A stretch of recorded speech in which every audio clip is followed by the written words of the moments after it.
5च necklace कसे चालतील. म्हणजे आमच्या घरी तू प्रोडक्शन रूम मध्ये आमच्या जर का बघितलंस तर आमच्या टेबलच्या आतमध्ये एक कागद लावलेला आहे. त्याच्यामध्ये जे आम्ही पहिलं एक्झिबिशन केलं त्याची स्टॉक लिस्ट लिहिलेली तो कागद अजून चिकटवलेला आहे. आणि मग ही जी आर्ट आहे ही म्हणजे आमची हँडक्राफ्टेड ज्वेलरी आहे आणि ही आर्ट आहे ती युरेशियन ट्रायबल आर्ट आहे बेसिक. तेव्हा मग मी म्हणजे माझ्या एका फ्रेंड कडून ते खूप बेसिक टेक्निक शिकले होते. बर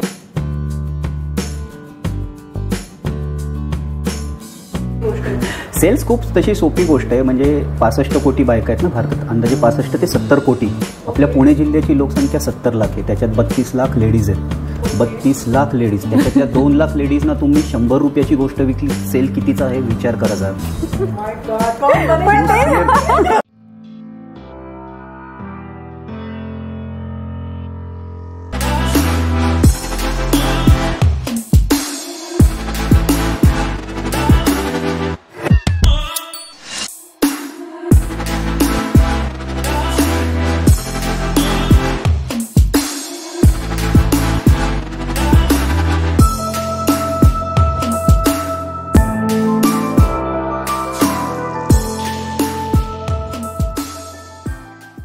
one of the best handmade jewellery designer I know personally. Vibrant mind पॉडवरती मी आज कावेरी अभ्यंकरचं स्वागत करते. थँक्यू.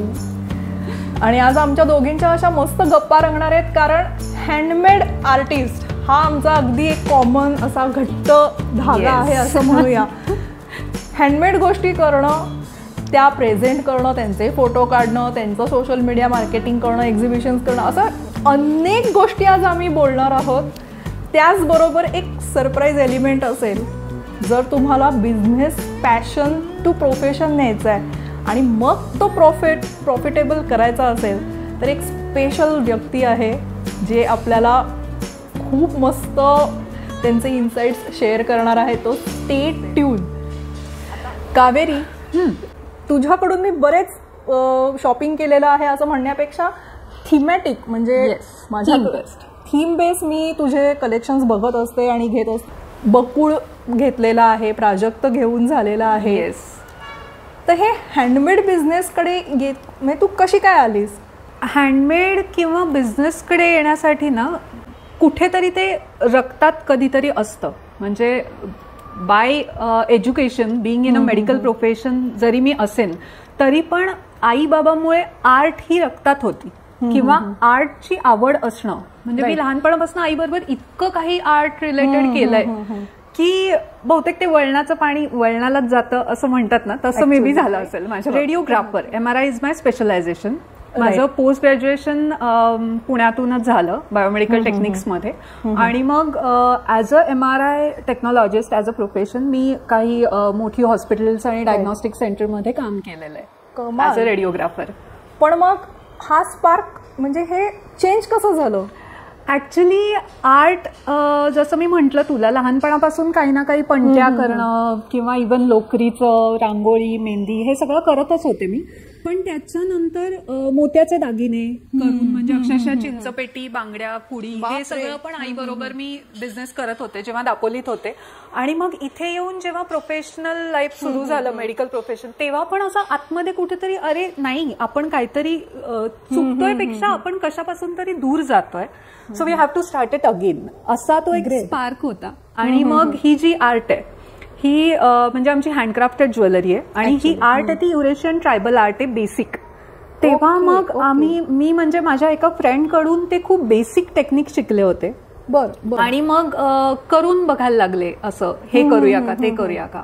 मग काही माझ्या मैत्रिणीला आवडलं, तुला आवडलं, मग तुझ्या जावेला आवडलं, असं करता करता थोडं थोडं चालू होतं ते.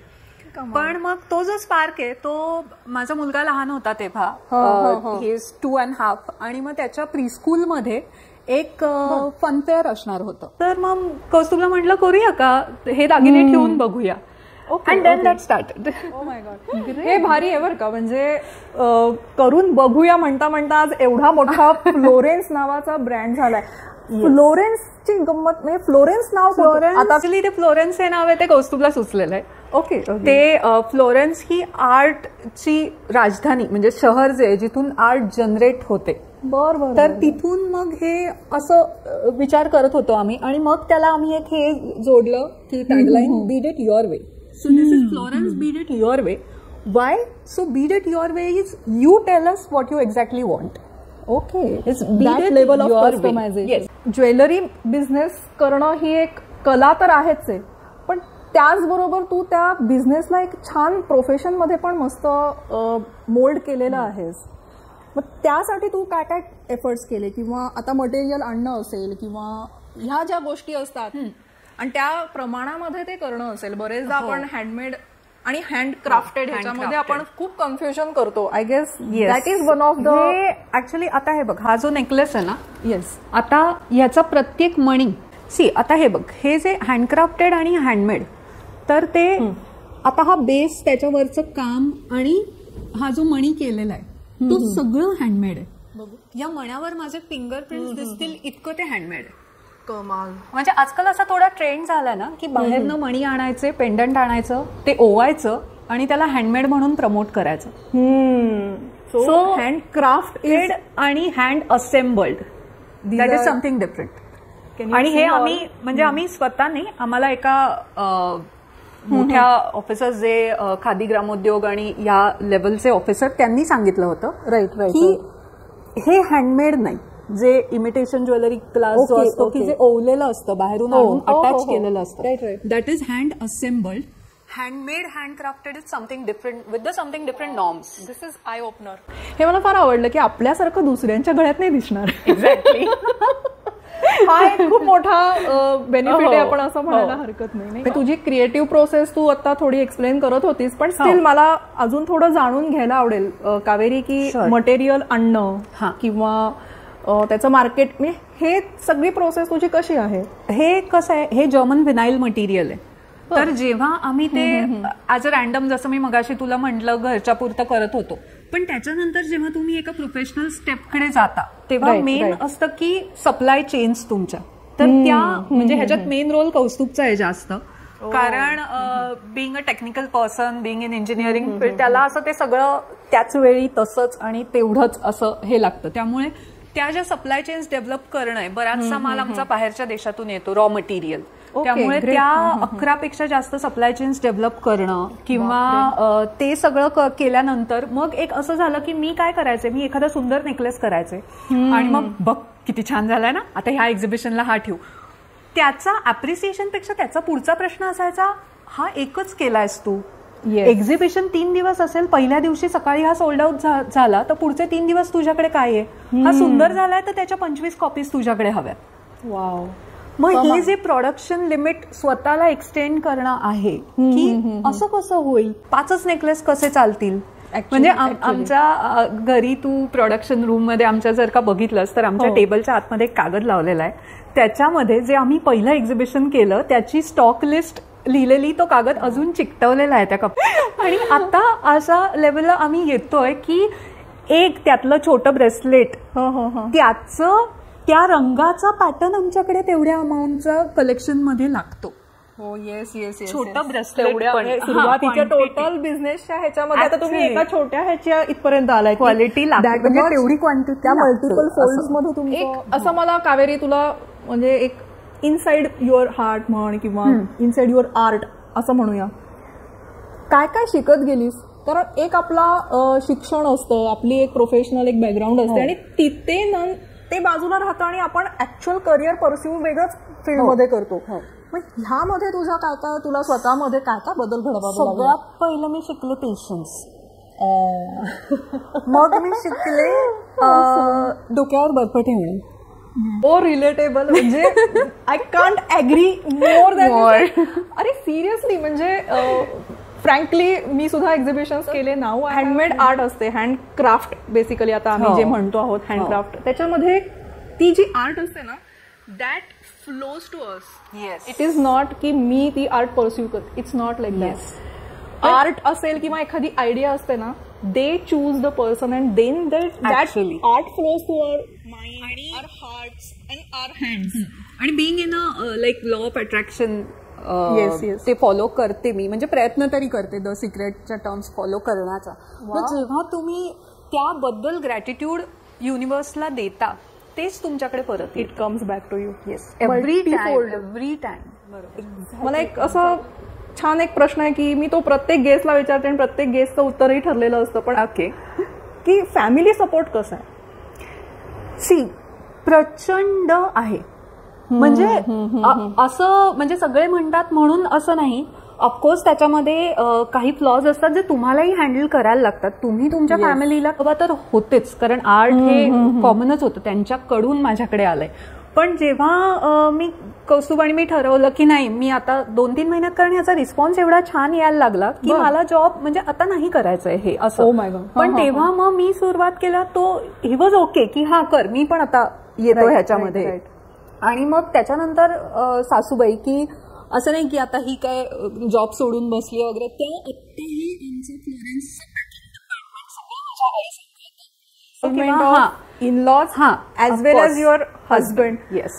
आणि तो तर म्हणजे असं माझ्या मागे दांडुका घेऊन की प्रोडक्शन म्हणजे माझे आता जे एक्झिबिशन मधले फ्रेंड्स असतील ते खूप रिलेट करतील, कारण त्यांना माहितीये कौस्तुभ कसा आहे. मी पण बघितलं की जोडी एवढं व्हायलाच आपण नाही जाऊ शकत आता. मला प्रेक्षक आणि जे ऑडिओ ह्याच्यावर ऐकतात त्यांना एक सांगायचं आहे की जो मी स्टार्टिंगला सरप्राईज एलिमेंट म्हटलं होतं, आणि माझे इतके दिवस पॉडकास्ट फक्त एक गेस्ट आणि एक मी होते, पण आज जी फॅमिली सपोर्ट जी म्हणती आहे कावेरी, येस, तो सपोर्ट आलेला आहे. One of the pillars of the Florence. Yes, of course. आणि त्यांच्याकडनं आपण खूप खूप महत्वाचे इन्साइट्स घेणार आहोत ऑन द माईक आणि ऑफ द माईक. मी मगाशी बोलताना कौस्तुभ अभ्यंकरना मी इकडे आता फ्रेम मध्ये आणते. मी सुद्धा इतके वर्ष धडपडती आहे, मला काही काही गोष्टी माहिती होत्या पझल्स सारख्या इकडे तिकडे, पण आज त्यांनी पूर्ण जे पझल होतं बिझनेसचं, आता मगाशी कावेरीने उल्लेख केला की त्यांनी सप्लाय चेन्स डेव्हलप केल्या. आता त्यांचा फ्लोरेन्स हे जे नाव आहे त्यासारखंच ते आता वर्ल्ड वाईड जाण्याचं त्यांचं मानस आहे. Rather they have approach few of the countries already. हे कसं ते आता ही एक उडी आहे, ही कशी मारतायत ह्याच्या संदर्भात आपण जाणून घेऊया. पॅशन, प्रोफेशन टू प्रॉफिट हा जो एक ग्राफ त्यांनी छान जॉट केलेला आहे त्याच्याबद्दल आता कौस्तुभ आपल्याला जास्त सांगते. आपण तिघं मिळून गप्पा मारूया. येस, आणि तिघं मिळून एका बिझनेसवरती छान डिस्कशन होईल. आणि जे कोणी ऐकता आहेत, ज्यांना कुणाला पुढे बिझनेसमध्ये काही डेव्हलपमेंट्स करायच्या आहेत, काही कोणाकडे आयडिया आहे आणि अजून त्यांनी मनातच ती आयडिया ठेवलेली, सगळेजण हे ऐकून इन्स्पायर होतील. That is the crux of vibrant mind board. Kaustubh, मला एक बेसिक प्रश्न विचारायचा आहे. डिफेन्स इंजिनिअरिंग हा एक वृक्ष म्हणूया असा एक विषय आहे, आणि तिकडनं तू आता ज्वेलरी मेकिंग आणि क्रिएटिव्ह आर्ट फील्डमध्ये आहेस, किंवा तू एक मेन पिलर आहेस फ्लोरेन्सचा. हे तू कसं मॅनेज करतोस? ॲक्च्युली डिफेन्स इंजिनिअरिंग तसं वृक्ष नाही आहे, इट्स रिसर्च फील्ड. तो ते खूपच इनोव्हेटिव्ह आहे.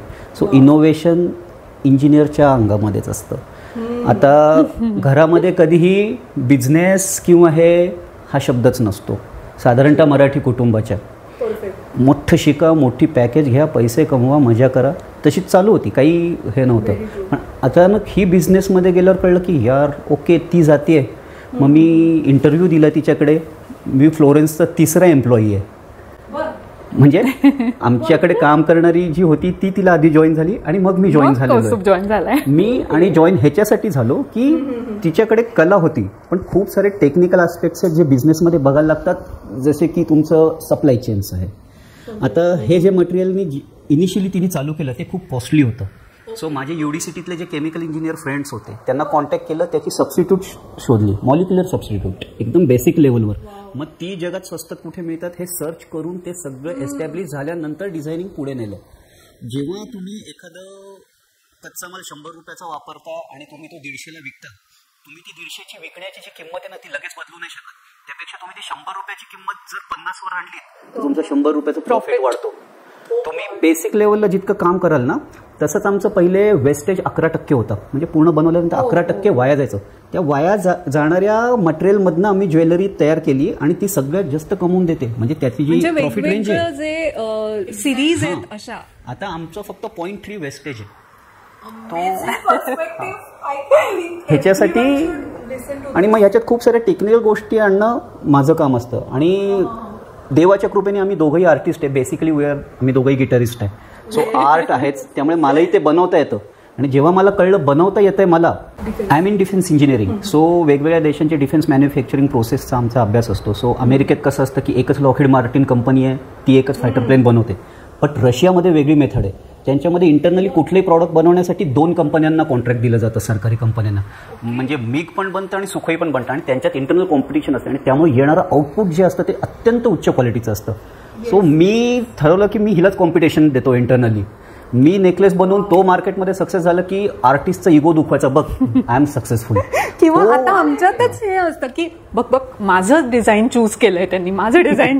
म्हणजे काही वेळा अशी डिझाईन आम्ही दोघांनी एकमेकांना काय बनवलंय हे, म्हणजे we even can't say it allowed, अशी काही डिझाईन्स. म्हणजे तुम्ही पण आर्टिस्टचा इगो दुखवला ना की यार, मग ते आमच्यात इंटरनल कॉम्पिटिशन आधी असते की तुझी सिरीज पॉप्युलर होईल का माझी सिरीज पॉप्युलर होईल. आणि मग त्या स्पर्धेमध्ये नवीन डिझाईन तयार होतात. याचं कारण काय आहे की आता 5 वर्ष झालेत फ्लोरेन्सला. निदान जे सगळे जुने कस्टमर येतात ना, फक्त विचारतात नवीन काय आणले दाखवा. So after every 3 months you say 90 days आम्हाला आमचं 20-25 कलेक्शन नवीन आणायला लागतं. रिपीट. म्हणजे मी एके ठिकाणी वाचलं होतं, इट्स अ बायर आणि कस्टमर हा जो फरक आहे. Buyer is one time comes, आणि कस्टमर म्हणजे who creates the custom to buy from you all the time. So it is customer we want. मग त्याच्यात थोडेसे मार्केटिंगच्या छोट्या गोष्टी असतात की गर्दीचं एक्झिबिशन आहे, तर जो समोर येतोय त्याला तुम्ही 28 ते 32 सेकंदात पूर्ण डेटा ट्रान्सफर करता आला पाहिजे तुम्हाला. असं सत्यनारायणाची कथा सांगून उपयोग नसतो तिथे. मग 28 ते 32 सेकंदात काय वाक्य म्हणायची ती आमची सगळी ठरलेलं असतं, स्क्रिप्टेड असतं ते. किंवा येणाऱ्या कस्टमरकडे बघून त्याला ट्रॅडिशनल दाखवायचंय का वेस्टर्न कलेक्शन दाखवायचंय की काय. मग गिफ्टिंगसाठी एखादी लेडी येते की तिने काही स्वतः घातलेलंच नसते ज्वेलरी, मग तिला घे कशाला इन्सिस्ट करत बसायचं, गिफ्टिंगसाठीच फक्त इन्सिस्ट करायचं. आणि पहिली गोष्ट, ज्वेलरी विकताना आम्ही हे नाही करत की आमची ज्वेलरी किती सुंदर आहे हे सांगत नाही, ही घातल्यावर तुम्ही किती सुंदर दिसता. एक्झॅक्ट. ह्या सगळ्या इन्साइट्स आहेत ना, मला वाटतं की MBAचं लेक्चर होईल तुमच्या लोकांचं. ऍक्च्युली काय आहे, आयडिया टू मार्केटिंग हा एक सिरीज होईल.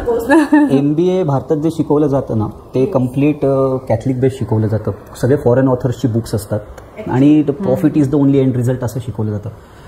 त्याच्यापेक्षा आपल्या इंडियन मायथॉलॉजीमध्ये खूप सारे चांगले कन्सेप्ट्स आहेत, ते बिझनेसमध्ये अप्लाय केले तर खूप जरा जास्त प्रॉफिटेबल होतं बिझनेस. नक्कीच. म्हणजे त्यांच्या इथे कसं आहे की प्रॉमिस लँड हेच एकच फक्त त्यांच्या इथे स्वर्ग, प्रॉमिस लँड हे एवढंच आहे. आपल्याकडे वैकुंठ आहे, स्वर्ग आहे, असे खूप सारे प्रॉमिस लँड आहेत. त्याची खूप सारे कन्सेप्ट आहेत, इथे ते डिटेलमध्ये नाही डिस्कस करता येणार, पण आम्ही ते वापरतो. हे कॉन्व्हर्सेशन होतं किंवा आर्ट हा वेगळा विषय आणि आपण बिझनेस हा वेगळा विषय. बरोबर आहे. सुद्धा आपण हे ह्या लेवलला बोलतो. जस्ट आय विश की आपण असंच बोलत राहू वेगवेगळे. आणि हा एकच एपिसोड नाही होणार बहुतेक.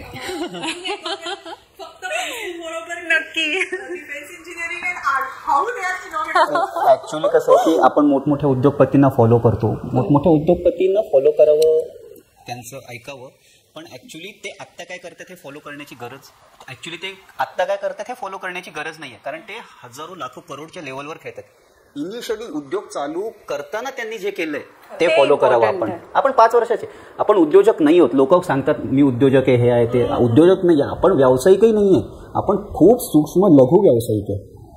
हे लक्षात ठेवून त्याच लेवलचं काम करावं. म्हणजे हा एक व्ह्यू झाला. पण मग जे नवीन सुरू करतात ना, निदान स्वतःचा आत्मविश्वास असा हवा की बोलतानाच, म्हणजे मी काही आता बिझनेस मीट्समध्ये काही इंट्रोडक्शन आपण ऐकतो की उभं राहून हीच सुरुवात असते. माझा ना छोटासाच व्यवसाय आहे, मी असं घरी पदार्थ वगैरे करते. आणि अरे का, you should be confident, you should be proud की तू स्वतः घरी काहीतरी करून विकतीयस.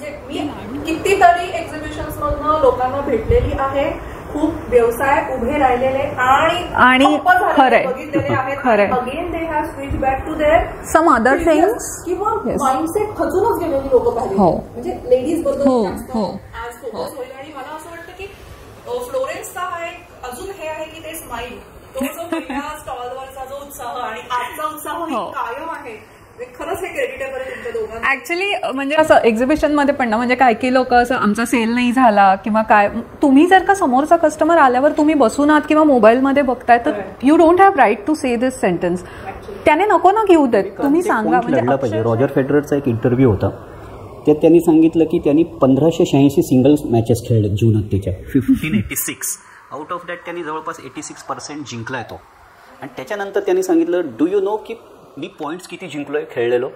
फक्त 54%. फक्त 54% पॉईंट्स मी जिंकलोय, मी जितके पॉईंट्स खेळलो मॅचेसमध्ये. पण माझं सक्सेस पर्सेंटेज ती आहे.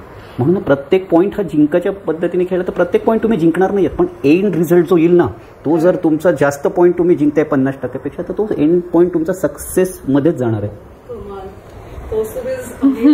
इन्साइट्स तू देतोय आज, म्हणजे व्हायब्रंट माइंड पॉडवरती सगळेच गेस्ट माझ्या आवडीचे आहेत definitely, but today I am loving this conversation. Thank you. Vibrant mind पॉडचे आम्ही प्रिव्हियस म्हणजे इथे बोलवल्यानंतर तर आम्ही सगळेच बघून आलो, ते इतके छान इंटरव्ह्यू झालेले आहेत, सगळे एन्जॉय करतो आम्ही खरंच.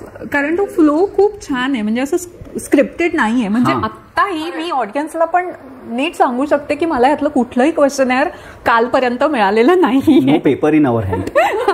आम्ही दोघं असं नाही, म्हणजे मी जे तुला म्हटलं मगाशी की फॅमिली सपोर्ट, सगळ्यात मोठा सपोर्ट ना, आत्ता तो 10 वर्षाचा आहे आमचा मुलगा निहार, पण त्याच्याकडनं खूप गोष्टी आम्ही शिकलेलो आहोत. म्हणजे तो सपोर्ट तर करतोच, तो 5-5, 8-8 दिवस एकटा राहतो, पण त्याच्याकडनं काही गोष्टी म्हणजे लिटरली तुला माहित असेल प्राजक्ता सिरीज जी आहे फ्लोरेन्सची, सुरुवातीला कसं व्हायचं, मी प्राजक्ताच्या मंगळसूत्राची आज पोस्ट टाकली, उद्या नेकलेसची टाकली, परवा ब्रेसलेट, प्राजक्त हो, मग कोणीतरी विचारायचं की अगं तू बिंदी आहे का तुझ्याकडे, मग मी सांगणार हो बिंदी आहे ना माझ्याकडे. वन फाईन डे तो असंच खेळता खेळता मला म्हणाला, का तू, म्हणजे कावेरी नाव आहे म्हणून तो का म्हणतो मला, आई नाही म्हणत, का तू असं का नाही करत, आता हे प्राजक्त आहे ना तुझ्याकडे, मग ते सगळंच एकत्र कर आणि ते लोकांना एकदाच दाखव ना. आणि आय वॉज जस्ट की हा यार, हे माझ्या नाही लक्षात आलं आधी. मग ते अख्खा फोटो की आता इविलाई आहे, तर मग इविलायचं माझ्याकडे काय काय आहे ते एकत्र, मग प्राजक्त आहे तर त्याचं सगळं एकत्र. तर ह्या आयडियाज आम्ही त्याच्याकडनं पण पुढच्या पिढीला मराठी कुटुंबांनी हेच दिलं पाहिजे, बिझनेसचं बाळकडू. पुढे गेल्यावर आता आपण पक्ष आणि हे सगळं बाजूला ठेवा, पण आपले पंतप्रधान जे सांगतात आत्मनिर्भर बना, ते खूप इम्पॉर्टंट आहे. तुमच्या मराठी घरातल्या स्पेशली पुढच्या पिढीला बिझनेसचं बाळकडू मिळाला पाहिजे. आजही निहार आम्ही एक्झिबिशनमध्ये आलो, फोन केल्यावर तुम्ही कसं आहात नाही विचारत, सेल कसा होतोय विचारतो. हा पॉइंट खूप इम्पॉर्टंट आहे की मराठी कुटुंब किंवा भारतीय लोकांची मानसिकता बनली आहे ना, ती थोडी चेंज व्हायला, आणि आपण ही सुरुवात केली आहे. I am so glad with that की आपण फर्स्ट जनरेशन बिझनेसमन आहे, आणि जर का मी त्याला मोटिवेट केलं की हे शिक आणि इथे नोकरीला लाग, माय फेल्युअर. म्हणजे सेल्स खूप तशी सोपी गोष्ट आहे. म्हणजे 65 कोटी बायका आहेत ना भारतात, अंदाजे 65 ते 70 कोटी. आपल्या पुणे जिल्ह्याची लोकसंख्या 70 लाख आहे, त्याच्यात 32 लाख लेडीज आहेत. 32 लाख लेडीज, त्याच्यातल्या 2 लाख लेडीजना तुम्ही 100 रुपयाची गोष्ट विकली, सेल कितीचा आहे विचार करायचा आहे. त्याच्यापर्यंत आम्ही पोहोचलो नाही, म्हणजे तिथे पोहोचायचं आहे अजून. हे फक्त 2 लाख, 70 कोटीपैकी 2 लाख बायकांना तुम्हाला 100 रुपयाची गोष्ट विकायची, 2 करोड रुपये तुमच्या पॉकेटमध्ये येतील. इतकं इझी गणित आहे बिझनेसचं. पण त्यासाठी काहीतरी बेसिक श्रम, आयडिया, खूप सारे कन्सेप्ट. त्याच्यासाठी श्रम प्रचंड. श्रमांना शॉर्टकट नाही, you have to. Totally agree with that. त्याला काहीच शॉर्टकट नाही. माझी एकदम मस्त वाटतंय. कुठे भेटलात तुम्ही? गिटार क्लासमध्ये. म्हणजे ऍक्च्युली गिटार क्लासमध्ये एक दिवस चुकून शेजारी बसली. She is my junior in guitar. Actually आम्ही ब्रायन ॲडम्सचे खूप मोठे फॅन आहे दोघं जण. ब्रायन ॲडम्स एक कॉमन दुवा होता आमच्यामध्ये. मग 48 तासात फसवली मी तिला. आणि जेव्हा तुम्ही जॉब करताना, म्हणजे ऑफकोर्स त्याच्यात एफर्ट्स आहेत, आम्ही जॉब केलेला आहे, हा करतोय, पण त्याच्यामध्ये कसं असतं ना, संध्याकाळी 6ला तुम्ही तिथनं बाहेर पडलात ना, you can of your mind about that. बिझनेसमध्ये तुमचं माइंड 24 तास, म्हणजे आता आम्ही दोघं डेटवर जरी गेलो ना, तरी आम्ही फक्त फ्लोरेन्स बद्दल बोलतो. लॉंग ड्राईव्हला गेलं तरी काही तासाभरांनी कळतं की अरे आपण बिझनेसच बोलत बसलो, फक्त फ्लोरेन्सच बोलतोय आपण, किंवा निहार बद्दल किंवा असं. पण ही जी तुमच्या माइंडमध्ये आहे ना, फक्त माइंडमध्ये फ्लोरेन्स असणं कायम, बॅक ऑफ द माइंड, ते कुठेतरी म्हणजे श्रम आहेतच. मी रिलेशनशिपची काही कोच किंवा अशी नाही, पण कधी असे आपण रील्स बघतो की तुमच्या रिलेशनशिप मध्ये जर वेगळा कॉमन हॉबी असेल, करेक्ट, एक ऍक्टिव्हिटी जर कॉमन असेल, दॅट्स ग्रेट पॉइंट. ऍक्च्युली नक्कीच आम्ही कधी भांडलो की लक्षात ठेवू हे. तुम्ही एक सीसीटीव्ही लावून शूटिंग घेतलं, असं भांडण बघितलं नसेल तुम्ही स्टॉल लावताना, म्हणजे काय हे, म्हणजे भांडणाशिवाय आमचं एक्झिबिशन सुरूच होत नाही. लकी मस्कट किंवा लकी हे ना भांडण होतच. 2 गोष्टींसाठी लग्न होतं. पहिली गोष्ट की नवरा म्हणजे बाई लग्न ह्याच्यासाठी करते स्त्री की सगळं ब्लेम टाकता यावं कुठे, आणि आम्ही लग्न ह्याच्यासाठी करतो की त्यांच्याकडे लेडीजची एक पर्स असते त्याच्यात आमचं सगळं मावेल ह्यासाठी. एवढी पर्स आणि मग जरा वॉलेट ठेव, जरा गॉगल ठेव. लग्न केलंय कशाला विचारतो काय. बिसाइड ऑल धिस बिझनेसचा अजून एक खूप फायदा म्हणजे एम्प्लॉयमेंट देऊ शकतो. नोकरी देणारं बनणं ते खूप समाधान असतं. आता आमच्याकडे ज्या कामाला येतात खूप साऱ्या विधवा आहेत, त्यांना आम्ही देतो त्या पैशाची गरज आहे. ते खूप छान वाटतं की आपल्यामुळे कोणाला तरी रोजगार मिळतोय आता. किंवा आम्ही असं सक्सेस झालोय म्हणण्यापेक्षा आम्ही असा खूप प्रयत्न करतो की आमचं जे वर्क ॲटमॉस्फिअर आहे ना ते इतकं मजा मस्ती किंवा जोक्स किंवा हसणं आणि मजा चालू असते. किंवा मगाशी म्हणाला माझी सेकंड एम्प्लॉई ती अजूनही गेली 5 वर्ष माझ्या बरोबर आहे. And that's the secret key ते आहेत म्हणून आम्ही. म्हणजे कसं आहे की कधी कधी जाणवतं की त्यांना रिचार्ज करायचा असतो फोनचा, त्यांना नवीन फोन घ्यायचा असतो, ते आम्ही दिलेल्या सॅलरीतून घेणार डिपेंड असतात. सो आमच्यावर ते दडपण असतं की आपल्याला ह्यांच्या सॅलरी करायच्या आहेत, ह्यांच्या सॅलरी वाढवायच्या आहेत, सो आपल्यालाही तो परफॉर्मन्स करायचा आहे. आता तू नवीन डिझाईन आणि आपण बोलतोय नवीन ट्रेंड्स काय काढलेत, म्हणजे मी तर असं ऐकलं you are the trend setter. Latest आत्ता म्हणजे आत्ता लॉन्च केलंय सुमन कलेक्शन. सुमन कलेक्शन म्हणजे फुलं, जसं तू बघितलं गेली 2-3 वर्ष प्राजक्त पारिजाताचं फुल आणि मग त्याच्यात मंगळसूत्र आणि ही सिरीज होतीच. आणि मग माझी नणंद एक दिवशी मला म्हटली की अगं मला ना ह्याच्यात गुलाब करून दे. म्हटलं हा ओके देते. नाही आत्ता करून देच आणि तू तो विकायला पण कर आणि अजून बघ बरं किती फुलं. म्हटलं अगं आहेत आई डोक्यात, पण ना हे असं होतच नाही, मग ते वेळच नाही वगैरे. तर तिने लिटरली मला 2-3 वेळा मेसेज करून केलंस असं करून, म्हणजे इतके जवळचे लोक पण इतका सपोर्ट करतात. तर मग त्याच्यानंतर एक दिवस मी बसले आणि मग आता हे फुल. मग माझी एक एम्प्लॉई सांगते अहो ताई हे फुल करा. मग सासूबाई सांगतात अगं गोकर्ण करून बघ. मग मावशी सांगते हे म्हणजे अक्षरशः आता 13-14 फुलांची सिरीज झाली आहे आपली. आणि त्याच्यामध्ये मग बकुळ आहे, गोकर्ण आहे, गुलमोहर आहे, सदाफुली आहे, चाफा आहे, 2 चाफा आहेत, शेवंती आहे. आणि मग ते इतकं म्हणजे ही सिरीज खूप छान आता चालली आहे. Plus Suman collection. आणि त्याच्यानंतर मग आमचे काही बेस म्हणजे फॅब्रिक बेस्ड असे पण आहेत. म्हणजे इंडिगो आता आहे तर मग इंडिगो पॅटर्नवर घालता येईल किंवा ब्लू व्हाईटवर घालता येईल अशी एक सिरीज, किंवा कलमकारी पॅटर्न मग तशी ती डिझाईन्स, आणि कलमकारी अजरक किंवा डार्क शेड्सवर घालता येईल अशी एक डिझाईन, ट्रॅडिशनल कॉम्बिनेशन्स वेगळी. किंवा आमचं मेन आहे ते कस्टमायझेशन. म्हणजे हा जो ड्रेस आहे त्याच्यावर हा जो पॅटर्न केलाय त्याच कॉम्बिनेशनमध्ये हा फर्स्ट टाइम केलाय ह्या ड्रेससाठी. मग आता हा जो पॅटर्न आहे तो वेगळा आहे, मग त्याच्यात कोणाला वेगळा कलर हवा असेल तर तसं आपण करून देतो. किंवा तुझ्या ड्रेसवर जे मोटिफ आहे, तुझ्या पैठणीवर जो जसा मोर आहे तसा एक्झॅक्टली पेंडंटवर घेऊन आपण काम करतो. किंवा 1 पीस असेल तर त्याला काही कंटेम्पररी देता येतंय का, किंवा एक सिग्निफिकंट असं दिसेल, किंवा फक्त इयरिंग्स हवे असतील मोठे तर तसं आपण. किंवा काहींना आता कसं असतं मी हँगिंग नाही घालत, मला स्टड्सच लागतात. एनिथिंग, जसं मी म्हटलं Beed it your way. So you tell us how exactly you want it.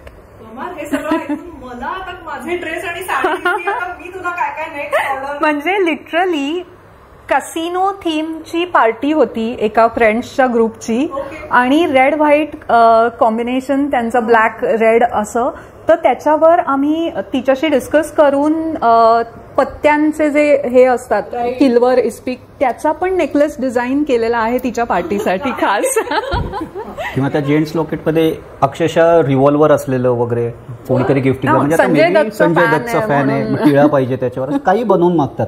आणि आपलं तोच ॲडव्हान्टेज आहे की आपण काही बनवू शकतो. 450 प्रकारचे बीड आम्ही बनवतो वेगवेगळे.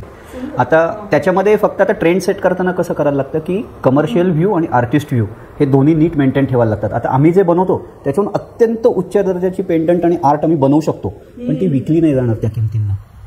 सो विकले जाणारं आणि चांगलं असं दोन्ही मधलं एक गोल्डन मिडल पाथ काढायला लागतो तो नेहमी. किंवा आता काही आम्ही लॉकडाऊन जेव्हा होतं तेव्हा किंवा त्याच्या आधीपासून आम्ही कस्टमाइज राख्या करतो किंवा करायचो असं. तर भावाच्या प्रोफेशन प्रमाणे किंवा भावाच्या हॉबी प्रमाणे राखी, आणि मग ती छान राखी केलेली दुसऱ्या दिवशी वाया नको जायला म्हणून त्याला किचन बनू शकते त्या राखीची अशी आम्ही सोय करून देतो. सो म्हणजे आता डॉक्टर आहे तुझा भाऊ, तर राखीवर ते मेडिकलचे हे स्टेथोस्कोप किंवा मेकॅनिकल इंजिनियर आहे तर ती मेकॅनिकल टूल्स अशा राख्या, किंवा आमची तेव्हा पुणेरी पगडीची राखी म्हणजे अक्षरशः तेव्हा टाइम्स ग्रुपमध्ये आर्टिकल छापून आली होती. आम्ही देशाच्या कानाकोपऱ्यात पोहोचलो होतो. म्हणजे महाराष्ट्राच्या बाहेर आम्हाला जे पहिले ओळखायला लागले ते ह्या ऍड्समुळे ओळखायला लागले, राख्यामुळे आणि ह्याच्यामुळे. सुंदर सुंदर, हे आवडलंय मला. फक्त लेडीजचा विचार न करता नाही कधी सगळा ऑडियन्स कॅप्चर केलाय. आता तुम्ही आम्हाला 50% ट्रेंड्स हे कस्टमरकडून मिळतात. आता हे जे आम्ही एव्हिलाय घातले आता किंवा याचे हे ब्रेसलेट आहे किंवा अंगठी आहे, नाशिकचे एक डॉक्टर आहेत कस्टमर, त्यांनी आमच्याकडे एव्हिलाय बनवून मागितलं. पण आता आम्ही जे हे बनवतो ते नुसते शोचे नाही आहेत, आम्ही फिलॅन्थ्रॉपिस्टकडून त्याला एनर्जाइज करून घेतो. आता हे बिलीव्हवर असतं, आता हे जनरली नजर लागू नये म्हणून वापरतात. मग ते नुसतंच आपलं प्लॅस्टिकचं द्यायचं काहीतरी घालायला उगाच तसं नाही, ऍक्च्युअली यूथसाठी देण्याचा आमचा प्रयत्न असतो. एनर्जाइज्ड एव्हिलाय ही आपली सिरीज आहे. मग ज्याचा विश्वास आहे त्याने तसं घालावं, नाही तो फॅशन म्हणून घालावं, पण हे काहीतरी वेगळं. Yes, trend set. आणि मग एक्झिबिशन जे आम्ही एक्झिबिशनची जर्नी सुरू केली त्यात म्हणजे मेन पहिलं एक्झिबिशन आम्ही केलं मैत्रीण ग्रुपचं, योगिता कुलकर्णी मॅडमचं.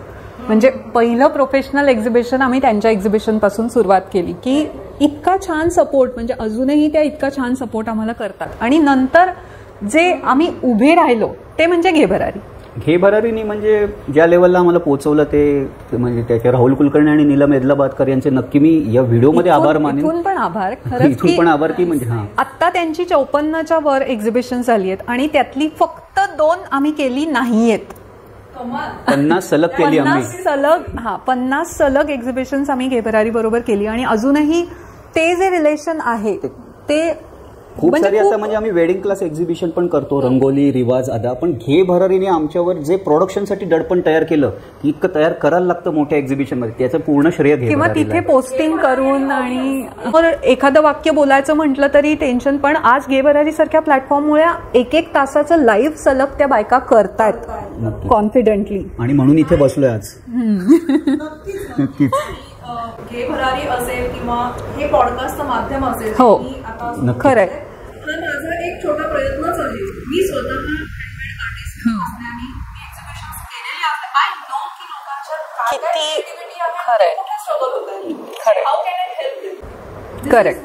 नाही म्हणजे तुम्ही आता म्हणता म्हणालात की छोटा प्रयत्न. हा छोटा नाहीये प्रयत्न, कारण हे वर्ल्ड वाईड जातं. हा छोटा, ह्याचा खूप मोठा.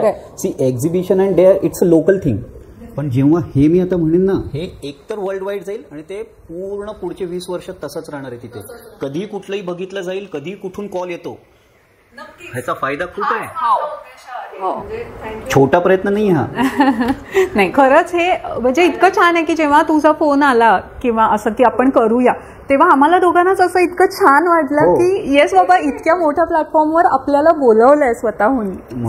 आमचं म्हणताना वाक्य तेच होतं की मोठा प्लॅटफॉर्म, छोटा प्लॅटफॉर्म नाहीये हा. नक्कीच. येस, हे वाईब्स जुळणं पण गरजेचं. करेक्ट. आपण 2-3 वेळा ह्याच्या आधी माझी आणि कावेरीची इंटरॅक्शन झाली, पण हा जो कनेक्ट बनलाय माझ्यासाठी पर्सनली, पॉडकास्ट हे फक्त बिझनेस प्रमोशन हे न राहता हा जो पर्सनल कनेक्शन मधनं आता जर काही एखादी आयडिया माझ्याकडे असेल ती मी तिच्याशी शेअर करेन. किंवा जसं मी तुला मगाशी म्हटलं की तुझ्या आईला मी आधी भेटली, त्यामुळे मी काकूंची मैत्रीण आहे आणि त्यामुळे तू माझी ज्युनियरच. Cute and she is so great. म्हणजे असं त्यांच्याशी थोडेसे तास इंटरॅक्शन होऊन पण काकूने इतकं छान काय काय आम्हाला सांगितलं आणि शेअर केलं ना, खरंच शिकण्यासारखं. त्यांना फेमस होण्यासाठी जी वर्ष द्यायला लागली ना, हे तुमचं माध्यम हे 1 आठवड्यात करून दाखवतं. Exactly, that's actually the point here. आणि मगाशी कौस्तुभ बोलताना म्हणाला की वेबसाईट, तर तुमचं एक एक्झिबिशन हा एक वन ऑफ द ऍस्पेक्ट्स आहे फ्लोरेन्स. करेक्ट. तुम्ही अजून कोणते कोणते सोशल मीडिया वापरता आहात की समज एखाद्या आता ऑडियन्स असेल किंवा हे ऐकणारे स्पॉटिफायवर ऐकत असतील, त्यांना जर तुम्हाला कॉन्टॅक्ट करायचं तर मेन म्हणजे Instagram Florence bead it FLORENCEBEADIT Florence bead it हे आपलं सोशल हँडल आहे इंस्टाग्रामचं, आणि Florence bead it your way Facebook handle आहे, किंवा they can connect us through WhatsApp. आपण ते पण पिन करू पेज किंवा वेबसाईट. हा आता थोडासा कालबाह्य प्रकार आहे, कारण की मी माझी FlorenceBidit.com काढली, ते बघणारे कोण? हु विल सर्च? ती सर्च होण्यासाठी मला गुगल आणि ह्यांना करोडो रुपये द्यायला लागतील. जे मिंत्रा करून दाखवतं ते आपल्याला या लेवलला करणं शक्य नाही आहे. सो ऑनलाईन जिथे जिथे आम्ही दिवसाचा 1 ते 1.5 तास डिजिटल मार्केटिंगसाठी दिलेला असतो. वेगवेगळ्या ग्रुपवर पोस्टिंग असो किंवा आता तुमच्यासारखे खूप जण आहेत की जे आमच्यासारख्या छोट्या उद्योजकांना हेल्प करतायत, तर त्याला रिस्पॉन्स केला पाहिजे पॉझिटिव्हली. आणि लिटरली अशा काही मेमरीज पण ह्याच्यामधून क्रिएट झाल्यात. म्हणजे लॉकडाऊनच्याच वेळी मला एक मेसेज आला फोटोज वगैरे बघून सोशल मीडियावर की एक पेंटिंग आहे, नेचर पेंटिंग आहे, तर ते तू मला पेंडंटमध्ये रिप्लिकेट करून देशील का? म्हटलं एक तर नेचर पेंडंट मी ट्राय करेन, एक तर ते पेंटिंग आहे, मी त्याला कॉपी नाही करू शकत, तो त्या आर्टिस्टचा अपमान आहे. I can't copy anyone. तर मग मी म्हटलं एक तर त्या आर्टिस्टची परमिशन किंवा काय. तर तिने मला, म्हणजे मला आत्ता पण बोलताना असं आय गॉट द गूजबम्स की हे माझ्या नवऱ्याने केलेलं शेवटचं पेंटिंग आहे आणि आता तो माझ्याबरोबर नाही आहे, पण मला त्याचा फोटो काढून ते लॉकेट घालायचं नाही आहे. त्याला जशी आर्टची कनेक्टिव्हिटी होती त्याची, तू जसं करशील तसं. पण म्हणजे त्यामुळे परमिशनचा प्रश्न नाही आहे, हे मीच तुला देतीये. आणि ते जे मी पेंडंट, म्हणजे ते करतानाच्या ज्या फिलिंग्स होत्या ना की हा, अशा मोमेंट्स मिळतात तुम्हाला.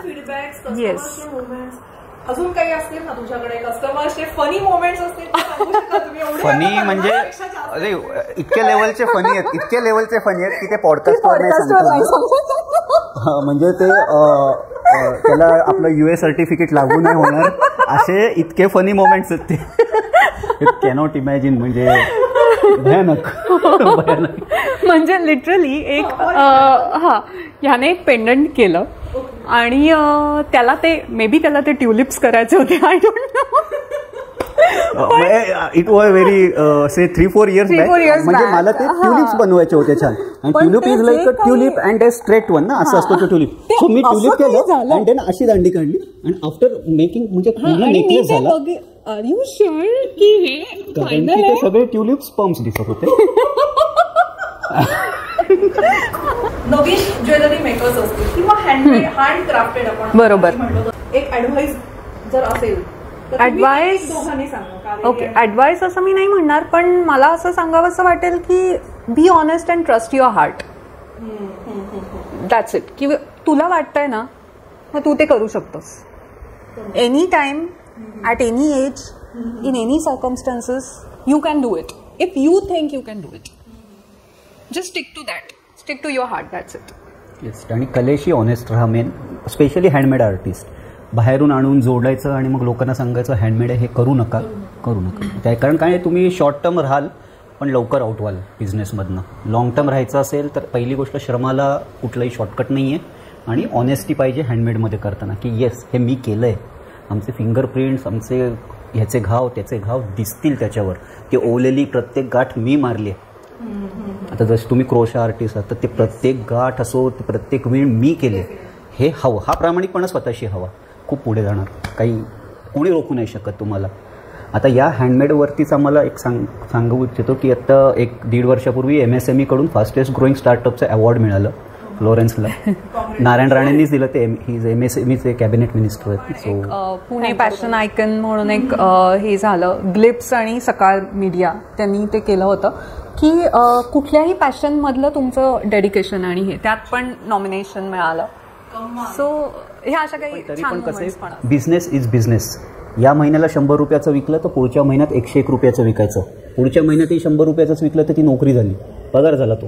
सेम टू सेम 1 रुपया इन्क्रीमेंट करताच आलं पाहिजे. देवाची कृपा आहे, आजपर्यंत आम्ही लॉस काय असतो म्हणजे कुठल्याही एक्झिबिशनमध्ये जेवढे भरलेत तेवढे पण आले नाहीत, असं स्वामींची आणि बाप्पाची कृपा आहे. सो ते तुम्हाला तुमचं हार्डवर्क आणि इनोव्हेशन, मला वाटतं आर्ट, इनोव्हेशन, बिझनेस, खरंय. MBA, बिझनेस, MBA पण नवीन लोकांनी कुठलाही बिझनेस असेल तर हा पॉडकास्ट ऐकायला. नाही खरंच आमच्यामुळे कोणाला 2% जरी फायदा झाला तरी आम्ही खूप down the line few years आपण हा इंटरनॅशनल ब्रँड म्हणून ओळखणार. नक्कीच प्रयत्न तर नक्कीच नक्कीच करू. अनडाऊटेडली नक्की सक्सेस. नक्कीच. हे काय म्हणतात हिमनगाचं टोक आहे तुम्ही दोघं आता जे करता आहात. Long way to go. Thank you so much. बिझनेसचे खूप जास्त वेगळे पण फायदे आहेत ना, की आता तुमच्यासारखी व्यक्ती बिझनेस नसता तर आयुष्यात आलेच सारे फ्रेंड्स खूप जणांचे पॉडकास्ट घेता किंवा त्यामुळे तुम्हाला तर खूप सारे इनपुट्स तुमच्याकडे शेअर कराल. सो आमच्यासाठी हे आहे की बिझनेसमुळे ज्या ज्या लोकांचा परिस्पर्श मिळतो ना आम्हाला, तो आमच्यासाठी खूप इम्पॉर्टंट किंवा आहे. जे लिटरली ओळखी झाल्यात आणि त्यातनं जी फ्रेंडशिप झाली आहे ना, म्हणजे आधी जे फक्त कस्टमर होते किंवा फेलो स्टॉल ओनर्स होते त्यांच्याशी आता इतकी घट्ट मैत्री आहे की रात्री 2ला पण त्यांना हाक मारू शकतो मदतीसाठी. नक्कीच. आणि you are talking my heart out. Yes podcast सुरू करण्यामागे माझा बिझनेसच मला हेल्प करतोय. खरंय. आणि I am living 2 lives together. Yes, yes. इतकं सुंदर बनलेलं आहे की काही वर्षांपूर्वी मिनल कुलकर्णी आणि आज तुम्हाला तर तो खूपच चांगली संधी असते, कारण तुम्ही खूपच जणांना खूपच ऐकता, ऐकता. त्यामुळे तुम्हाला ते सगळं नॉलेज मिळतं सगळ्यांकडून. पण म्हणून असतं. आणि लिसन करायचं म्हणजे असं नाही की तुमच्यापेक्षा जो वरती आहे, कमर्शियली खूप आहे, पैसेवाला आहे, त्याचंच ऐकायचं. एक छोटा नवीन व्यावसायिक सुद्धा तुम्हाला एक छान इनपुट देऊन जाऊ शकतो. त्यामुळे ते आठवतात असं. ऍक्च्युली निहारचा जन्म जेव्हा झाला ना तेव्हा त्या हॉस्पिटल जे होतं तिथे खाली एक इडलीवाला होता. स्वीट स्वीट शॉप मार्ट होतं आणि बाहेरच बाहेर एक इडलीवाला. इडलीवाल्याचं असं. त्याच्याकडनं आधी 2-4दा इडलीचं पीठ घेतलं असेल आम्ही असं. कौस्तुभने काय केलं, सकाळी पहाटे झाला निहार आणि मग सकाळी दुकान उघडल्यावर जेव्हा मिठाई घेतली कौस्तुभने, तेव्हा कौस्तुभने असंच की हा अण्णा मुझे बेटा हुआ म्हणून त्याला तो Box पहिला मधली पहिली त्याला दिली. पहिला पेढा त्याला दिला. आणि आज 10 वर्ष झाली आहेत. मिनल लिटरली आम्ही जेव्हा जेव्हा त्याच्याकडे इडलीचं पीठ घ्यायला जातो त्या स्टॉलवर एक स्टूल आणि खुर्ची घेऊन बसलेला असतो तो काका, आणि तो प्रत्येक वेळी मैंने ये बेटे का पहला पेढा मैंने खाया है. म्हणजे की छोटी गोष्ट लोक लक्षात ठेवतात. त्यामुळे कधी तुम्ही एकमेकांकडे बघायचं नाही. हो येस ओके. हो आणि इथल्या इथेच दूध का दूध पाणी का पाणी कळणारच आहे. I would like to see मी एडिट नाही करणार. चालेल. नो पहिले 3 क्वेश्चन्स कावेरीला विचारणार आहे Sure. आणि तू हो किंवा नाही हो सांगायचं. येस कौस्तुभ. हा. नक्की एकदम ऑनेस्ट. आणि नंतरचे मी त्याला विचारेन तेव्हा तू हो किंवा ओके नाही सांगायचं. ओके. हं? कौस्तुभची आवडती हिरोईन कोण? ती प्रिया बापट. नो उर्मिला कानिटकर आहे यार. तीच ती. तिला नाव नाही आठवलं.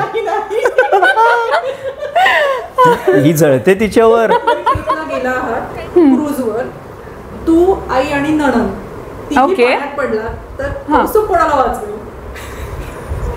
आईला. रॉंग. मी कोणालाही वाचवणार नाही. मी त्यांना बॉईजना सांगेन वाचवा जा, कारण तिथे जाऊन मी तिघींना वाचवू शकणार नाहीये. कौस्तुभ जर आत्ता ऍट एक्झॅक्ट मोमेंट जर त्यांनी रिटायरमेंट घेतली तर तो नेक्स्ट बिझनेस किंवा जॉब किंवा व्हॉट एव्हर काय करेल? फ्लोरेन्स का फ्लोरेन्स मधून रिटायरमेंट असं म्हणायचं तुला? जॉब मधून retirement. Florence of course. 100% completely devoted. Made for each तिला ऍक्च्युली हिरोईनचं नाव आठवलं नाही. Divya Bharti was our first heart break. आम्ही 8वी-9वीत असू क्लास बॉईज रडलेले ती गेली म्हणून. या 100% मी जिंकणारच आहे. तसं तिथे स्कोअर करायचं आहे, इक्वलला 1 जिंकाल 2. ओके. कावेरीचा फेवरेट कलर सांग. इंद्रधनुषी. प्लीजच. काय इट्स ब्लू. मग त्याच्यात असतोच. हे डिप्लोमॅटिक उत्तर होतं. कावेरीला जर तू आत्ता म्हणलास let's go for a trip vacation, तर ती कुठली जागा चूज करेल? अशी जागा चूज करेल की जी ती फक्त रूममध्ये बसून राहील, खाणं रूममध्ये येईल. मग ती अगदी इथलं 1 किलोमीटरवरचं पण चालेल किंवा मग लास वेगास पण चालेल. काय लास वेगास? नाही ते तर चालेल. मी म्हणलं ना लिटरली मी साईट सीइंग करणार नाही. मी कुठे. कावेरीचं आवडतं फूड सांग. कावेरीचं आवडतं फूड कोणती डिश तिला आवडते सगळ्यात जास्त? गोडाचं काहीही. एनिथिंग या this is fine. With extra sugar. On With extra म्हणजे sugar. गोड पदार्थ आणि त्यावर असं टॉपिंग शुगर टाकायची. वाव. हनी टाकायचं. हा थिंग.